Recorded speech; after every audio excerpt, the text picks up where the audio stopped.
In this video, I'm going to tell you everything I could possibly think of that will help you in the planning stages of starting your very own online store. I'll mostly talk about Etsy because that's what I currently use, but most of this information could apply to other online shops as well. I was going to list the main things I did and talk about what I wish I'd known or done differently, as many other videos do. But the more I worked on it, the more it evolved and became this idea of 3 pages of worksheets. The pages list the main things that most shops will need to plan in a way that I think will be helpful and also more interesting to watch. Having something like this when I started out would have helped to alleviate a lot of that overwhelmed feeling that comes with opening a shop. If you want to follow along with the video, you can download the worksheets for free from the link in the description, or you can just write it down however you want. So without further ado, here are most of the things you will need to plan before you open a shop. I'm going to be filling this out in a generic way for the sake of the video, so feel free to make as many notes as you want and go into a lot more detail than I do. You also don't have to fill these out in any particular order, I'm just going down the page for the video. First is figuring out your shop name. If you already have a social media dedicated to your art or craft, then I'd base it off of that if it's available. The name I used for my Instagram art account was taken on Etsy, so I had to adjust it slightly by adding company to the end, which was a suggestion on Etsy when I set up my account. You can also write down the meaning behind your name if there is one. It doesn't have to be super deep, but it's something to think about. Next, decide what social media you plan to use to promote your shop. I recommend making new social media accounts for your shop if you only have personal accounts right now. It keeps things more streamlined and professional, and you're less likely to get unfollowed by your friends and family if they aren't interested in what you sell. Next, you should decide your target audience. Obviously, anyone might be interested in your products for various reasons, but it helps to narrow down the type of person you want to market to, because trying to appeal to everyone in the world is impossible. The more specific and personal your shop feels, the more that type of person will be drawn to it. If you already have an Instagram account, you can check your insights to see who already likes your work. You can put things like age range, gender, where they live, their interests, or career. It doesn't have to be complicated, and you don't have to be psychic to do this. I actually use myself as a target audience because people with similar interests to me would probably like the things I make because I like the things I make. You'll also want to think about if there are more specific websites or apps that your target person might be on, and if you can set up an account on those sites or even advertise on them. You'll also want to plan what kind of marketing you'll do on those websites to advertise your shop. This can mean things like just posting on a regular basis or setting up ad campaigns depending on your budget. You should also consider some future advertising ideas as well, because you might not have the budget or time for certain things right away, or maybe you want to get a few sales under your belt before you spend a lot on advertising. Next, think of a few main keywords for your shop. Well thought out keywords are always good to have on hand, because when you're in the middle of setting up your shop or listing a product, you probably won't want to stop and research the most effective keywords, and choosing the right keywords is critical for being found online. There are lots of websites for researching popular or trending keywords that you can look into if that's something you're interested in. Of course, you already know what you want to sell, that's why you're thinking of opening a shop, but it's good to get it down on paper and plan out the details and timeline for what to sell when. It's exciting to have lots of ideas, but it can also be overwhelming and expensive to try and do all of them when you're starting out. So decide what to start with and what you'd like to add in the future. I'd recommend starting with a small number of different types of products. For example, I started with stickers, postcards, and 2 sizes of prints. That's 4 different sizes of item that will all need their own supplies and shipping materials. If I had to start again, I'd start with even less than that. Maybe just 2 types of items for my first few months and work on having more options for those 2 items.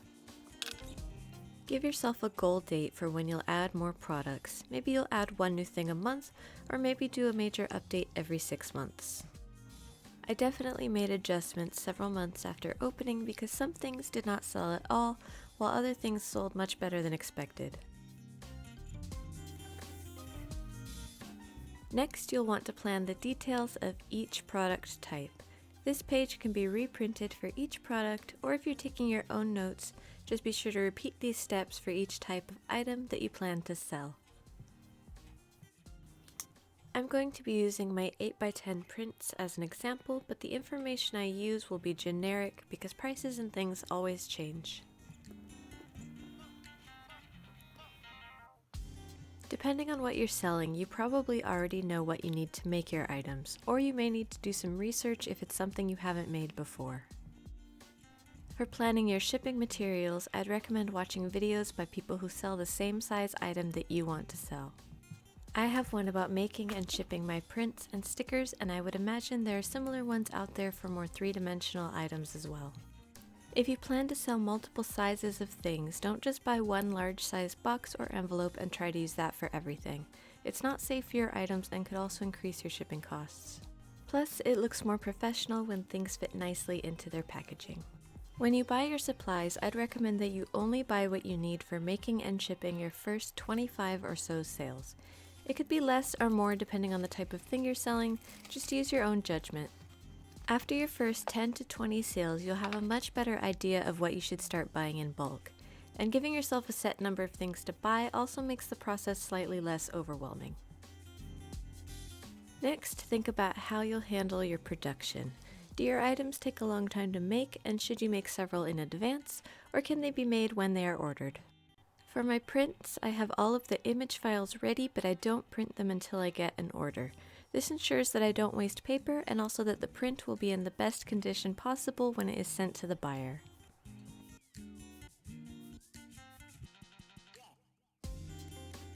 Pricing is where a lot of people get stuck or stressed out. To price your items, just follow these steps. Look at your lists of making and shipping supplies and write them down. As you buy them, you can write the cost and quantity, or if you haven't bought them yet, then just research average prices and quantities.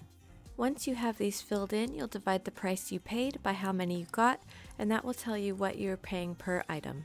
When you total all of these together, you'll know what it costs for you to make and package each of your products. And remember, these are just estimates, not real prices. It will probably cost a bit more, especially if you aren't buying in bulk at first. If you're using Etsy, you'll need to consider their fees, which seem to be around 20 to 25% of whatever you earn, and incorporate those into your prices. Etsy will also suggest that you have sales or discounts for various holidays, so you'll want to make sure your prices are still going to earn a profit without you having to mark them up before doing a sale. You might consider doing a grand opening sale as a way to get your first reviews, which will help you to get more sales. To show how to do all of that, I'm going to pick 3 random prices and show you how it works. For this example, I'm using $10, $12, and $15. I've seen people listing this size of print on Etsy for $8 to $30 and sometimes even more, so please do your own research on prices and don't just take this as a price suggestion. Unfortunately, I filmed this part on time-lapse mode, but basically I'm taking my example price, subtracting the average Etsy fee amount of 20%, and then from what's left I'm subtracting the cost of my supplies. What's left is your estimated net profit. You'll also likely have to pay taxes on your Etsy income at some point, so you might consider upping your prices a little to help cover that too. The goal is to find a balance between what people are willing to pay and what also makes it worthwhile for you. Next, you'll need individual product keywords. As I said about your shop keywords, it's great to come up with these ahead of time. Be sure to consider your target audience and think about what they'd be searching for if they wanted to find your exact item. Make sure your keywords relate to your product and aren't redundant. For example, I could have said home decor instead of wall decor because I already used the word wall in a previous keyword. They should also relate more to the subject or theme of the item as well, but remember it's just generic for the video. You can also pre-write your descriptions if you want. It can be helpful to have an idea of what you want to say so you don't forget important things. Etsy descriptions only show a few lines before you have to click to read more, so put your most important information at the top. Below the important information, you can start using more descriptive phrases that incorporate your keywords, and that makes your search engine optimization even more effective. Remember your target audience and let them know why they would like your item. I also like to tell people about how the item will be shipped so that they are confident that it will arrive safely if they buy it. This is optional, but I highly recommend that you do some research on shops similar to yours. Hop onto Etsy and search some of your keywords, or better yet, search for exactly what you'd type in if you wanted to find your own item. Make a note of the sellers you find and look at their photos, prices, and what people are saying about their products. You can write down what you like and would incorporate into your own shop, but obviously don't steal things like their descriptions or photos or anything like that. Just be inspired by what they're doing and figure out how you could put your own twist on it. I don't believe that direct competition is a thing with handmade items and artwork and things of this nature, because if you have your own style that people love, people will buy it even if someone else is selling a similar item in their own style for way less.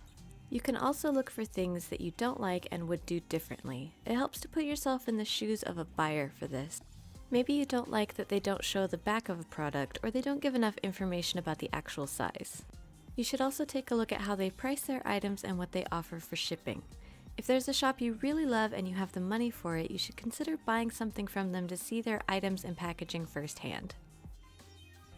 Next, you need to figure out what it costs to ship your items. The easiest way to do this, if you don't have your own scale, is to package up an item and take it to the post office where they will weigh it for you. You can mail something to a friend or family member as a tester if you want, but remember Etsy sells their own shipping labels at a slight discount from the post office, but they do charge fees for it. You should also decide if you want to join Etsy's free shipping gimmick. Free shipping is always enticing to buyers, but it has to be paid somehow by you or by them by adding it to the product cost.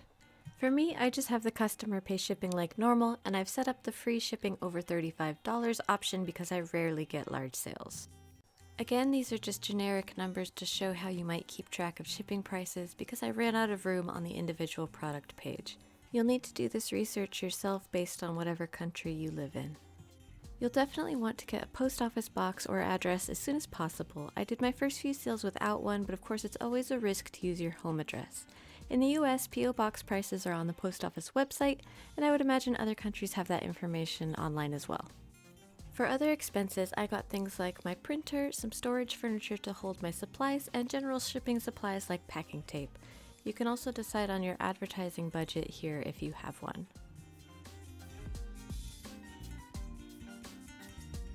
If you total this page along with your previous pages about your products, you should have an idea of your overall starting expenses. And you should definitely keep track of everything you spend for your shop because in most cases you can write business expenses off on your taxes, but I'm not a tax expert, so definitely do your own research on that as it applies to your country. Oddly enough, even with using these fake numbers, this is actually close to what I spent when I started my shop, although I did forget to add in this advertising budget section. You can plan your shop logo and banner design in advance if you like. This is another good thing to look at when you are researching other people's shops. One of my top bits of advice is to do a real photo shoot for your products. Photos are always the first thing I look at when I shop online, and the thumbnail for a product is what decides if I will even click on it. So to me, this is the most important thing. Plan to take at least an hour or so to stage your products in good lighting with props and things to give the best impression possible. Think about what you'd want to see as a buyer. You currently get 10 pictures per listing, and if you're selling different versions of a thing in the same listing, you'll need to have a dedicated photo for each one that can pop up when someone selects that version of the product. I'd recommend not including prices or tons of text on your photos because it can look tacky and you may want to change your prices in the future. And you should always write down a few goals. You can include things like earning back what you spent on large starting purchases, how frequently you'll update and keep up with social media, your planned opening date, and things like that.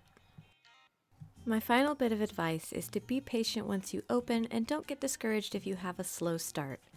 Your first few months will depend heavily on your ability to promote your shop and get the people who do buy from you to leave reviews so Etsy will start to move you up in their search ranking.